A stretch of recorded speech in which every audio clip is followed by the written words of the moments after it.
Did you know there are 4,000 cyber attacks every day? Every 14 seconds, a company falls victim to a ransomware attack. Over 500,000 malware variants are discovered every single day. So far in 2023, in January alone, we saw 33 publicly disclosed ransomware attacks. And so far as of the filming of this video, they are in the thousands, mostly accounted for by the 3CX hack, the Go Anywhere, the Move It 0 Day, which was exploited to hack hundreds of companies. So how can an organization protect itself from a ransomware attack? This is Moran.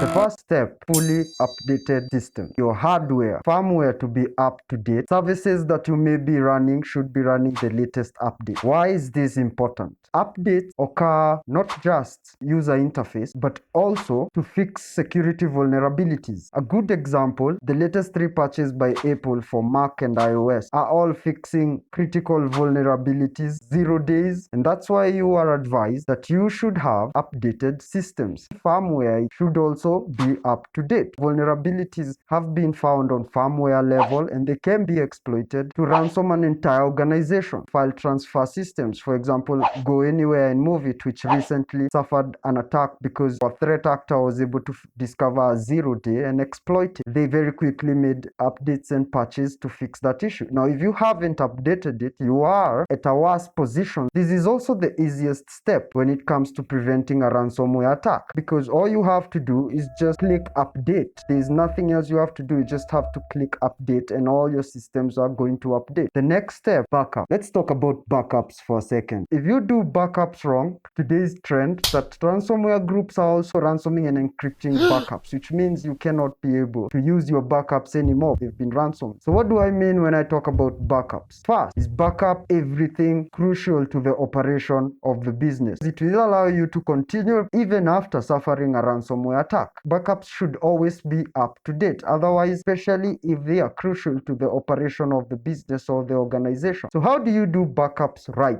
Ensure you have redundant backups. You have backups in the cloud. You have backups locally, perhaps on a NAS. Backups in isolated media, HDDs, SSDs, portable storage. Should you be attacked and the attacker compromise your NAS or DAS, whatever you're using, you will still have backups isolated from the network and that cannot be attacked by the ransomware, and they're the ones you're going to use to restore your operations. Backups are crucial. Updated systems is not enough. So should you go down, you can always restore your data. The third thing you're going to do as an organization is password manners. If your employees or people who work in that organization have weak passwords, these people are the weak link in the system. Their accounts can be brute forced and compromised and used to compromise other accounts in the organization. You already have systems in place that allow you to have a complex and a very strong password. Use a password manager. KeePass, LastPass. You can make one yourself. It's not that hard. I'm talking 12 character, 16 character password. That would take some of the best rigs at least 1 billion years to crack. Multi-factor authentication. You've heard this so many times. Incorporate multi-factor authentication into your organization's infrastructure. I'm talking your cloud-based accounts, repositories, social media accounts. Let it require multi-factor authentication. Biometric authentication to reinforce the 2-factor authentication. You get to put your password and authenticate using your fingerprint or your face or your foot. Don't store passwords in plain text. Discourage people from storing passwords on their browsers, on their PCs. They should all be using password managers. The organization has to make sure that it uses good encryption and hashing algorithms. The fourth agenda is access controls. The members of your organization are the only ones that can access infrastructure of your organization. One way you can do this is using a VPN to isolate or create a bubble around your organization from the rest of the world. Limiting the number of logging attempts also forms a very good prevention mechanism for attacks such as dictionary attacks. It will limit the number of password attacks you can get. Limiting administrator rights and permissions in your organization. Segmenting roles as to who can access what data in the organization. The head of finance can have administrator rights on the finance part of his organization. organization. Compartmentalize data, limit how much damage a ransomware group or a threat actor can do. The fifth tactic for organizations is use network segmentation, using a VPN or a VPS, which all members of the organization use. Another way is using firewalls to limit traffic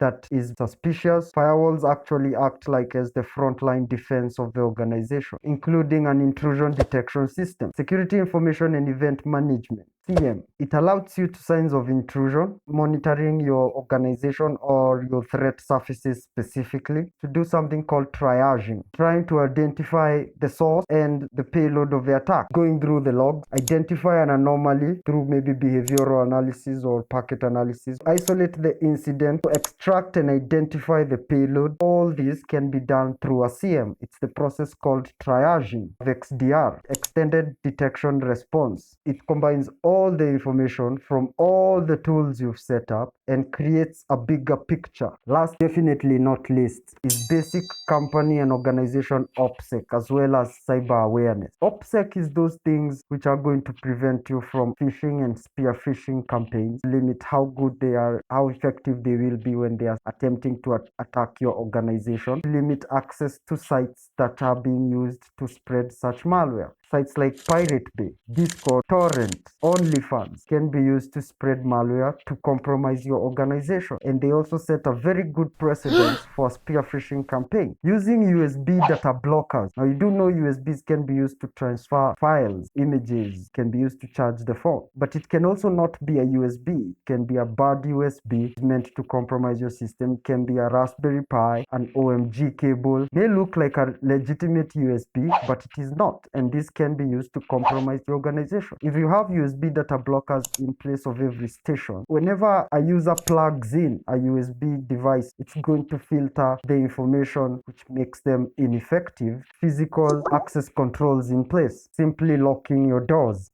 Otherwise, you can do all this, but if someone can walk into your organization and plug in a malicious thing or even physically access your machines, well, everything you had done is useless. Make sure you have biometrics, clearance levels, such that there are certain people who can't access certain floors. For example, in a bank, in a government organization, you might find that you do not have enough clearance to maybe access 15th and 20th floor. Pen test and simulating a cyber attack on your organization and seeing how it works. A red teamer or an offensive hacker to attempt and hack your organization, to attempt and compromise your organization. It shows you a lot about your threat surface. It shows you how ready you are. It also prepares you for a legitimate attack. You may have done everything we have agreed and said, all the 6 points, step by step, and you've made sure you're perfect. Gaps that you may have forgotten, misconfigurations, and this is where a pen test is needed to do this. You get hackers, red teamers to try and attack your organization. You can see the weaknesses they were able to exploit, and you can plug those weaknesses yourself. That is going to make your organization very, very solid. I hope I helped you a lot. Some of you work in organizations, some of you run them, some of you own them. There's nothing that should make you feel special that you won't come under attack. A lot of these attacks are just spray attacks, and they happen to attack a lot of people